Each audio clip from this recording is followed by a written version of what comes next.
যুদ্ধ করতে করতে এক পর্যায়ে তার ডান হাতটা কেটে পড়ে যায়। এরপরে তিনি বাম হাতে পতাকা উঠায় নেন, কাফেররা বাম হাতটাও কেটে ফেলে। এরপরে তিনি বুকের সাথে পতাকাটাকে এইভাবে জড়িয়ে রাখেন, বুকের সাথে পতাকাটাকে এইভাবে জড়িয়ে রাখেন, পতাকা পড়তে দেন নাই। একজন রোমান সৈন্য তাকে আঘাত করে এবং তার দেহটা দ্বিখণ্ডিত হয়ে যায়। এই খবর নবী সাল্লাল্লাহু আলাইহি ওয়াসাল্লাম ওই মদিনায় বসে বসেই পাচ্ছিলেন। তিনি বললেন, এই মাত্র জায়েদ শহীদ হলো, এই মাত্র জাফর শহীদ হলো। একটু তিনি কান্নার ভাব চলে আসলো। একটু পরে নবীজি হেসে দিলেন। সাহাবীরা বলছেন, আপনি হাসছেন কেন ইয়া রাসূলুল্লাহ? তিনি বলছেন যে জাফর এর ডান হাত প্রথমে কেটে গেছে, তারপর বাম হাত কেটে গেছে। আল্লাহ রাব্বুল আলামিন তাকে এই দুইটা কাটা হাতের বিনিময়ে জান্নাতে দুইটা বড় বড় পাখা দিয়েছে। এইটা দিয়ে তিনি জান্নাতে ঘুরে বেড়াচ্ছেন আর ফল খাচ্ছেন। তার নাম হয়ে গেল জাফর আত-তাইয়ার, জাফর আত-তাইয়ার, পাখাওয়ালা। এরপরে পতাকা হাতে নিলেন সেই আব্দুল্লাহ বিন রাওয়াহা রাদিয়াল্লাহু আনহু। তিনিও তো বীর বিক্রমে যুদ্ধ করতে লাগলেন। এক পর্যায়ে তিনি একটু কান্না করেছিলেন। সাহাবীরা বলছেন, আপনি কি ভয় কান্না করতেছেন? জি না, আমি ভয় কান্না করছি না, বরং কোরআনের একটা আয়াত আমার মাথায় আসছে বলে আমি কান্না করছি। সে আয়াতটা ছিল সূরা মারিয়ামের মধ্যে, ওয়া ইম মিনকুম ইল্লা ওয়ারিদুহা কানা আলা রাব্বিকা হাতমান মাকদিয়া। একটা আয়াত আছে কোরআনে, সূরা মারিয়াম। এটা হচ্ছে আপনার রবের একেবারে একটা চিরনির্ধারিত একটা বিষয় যে তোমাদের সবাইকে, আবার বলছি, ওয়া ইম মিনকুম ইল্লা ওয়ারিদুহা কানা আলা রাব্বিকা হাতমান মাকদিয়া, মানে তোমাদের সবাইকেই আবশ্যিকভাবে, ম্যান্ডেটরি ভাবে এই জান্নাত জাহান্নামের উপর অবস্থিত এই পুলসিরাত পার হতেই হবে।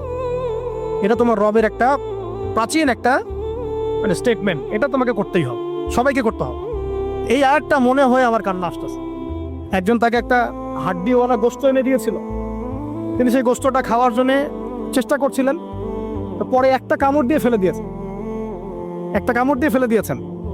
তারপরে তিনি ছুটলেন যুদ্ধ করার জন্য এবং ওই সময় একটা কবিতা আবৃত্তি করেছেন, হে আমার মন, তোমার নফস হয়তো চাচ্ছে, তুমি হয়তো চাচ্ছ এখান থেকে পালিয়ে যাওয়ার জন্য, জেনে রাখো সামনে তুমি যা দেখছো এর পিছনেই আছে জান্নাত। শেষমেশ কি জীবন দেখেন, কি ব্যক্তিত্ব, কি ক্যারেক্টার, কেমন গায়রত, কেমন ইজ্জত, কেমন সম্মান, কি জীবন। এরপরে তিনিও শহীদ হলেন, পতাকা হাতে তুলে নিলেন আল্লাহর বীর খালেদ বিন ওয়ালিদ রাদিয়াল্লাহু, তাকে পতাকা দেওয়া হোক।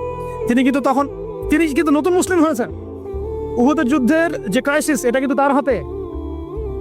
কাজা ওমরা আদায় করতে গিয়ে নবীজি চিঠি লিখে দিয়েছেন, ছোট্ট করে একজনে তারা লিখিয়েছেন যে খালিদকে চিঠিটা পৌঁছে দিও।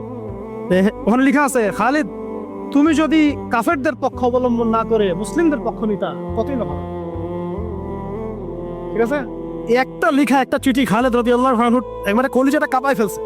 তিনি মক্কা থেকে মদিনায় গিয়ে নিজে ইসলাম কবুল করে আসছেন এবং নবী সাল্লাল্লাহু আলাইহি ওয়াসাল্লাম তাকে কিন্তু আন্ডারস্টিমেট করেন নাই। তার হাতে উল্টা তরোয়াল উঠাই দিয়ে বলছেন যে আজকে থেকে এই তরোয়াল তোমার এবং তোমার নাম হচ্ছে সাইফুল্লাহ, তুমি আল্লাহর তরবারি।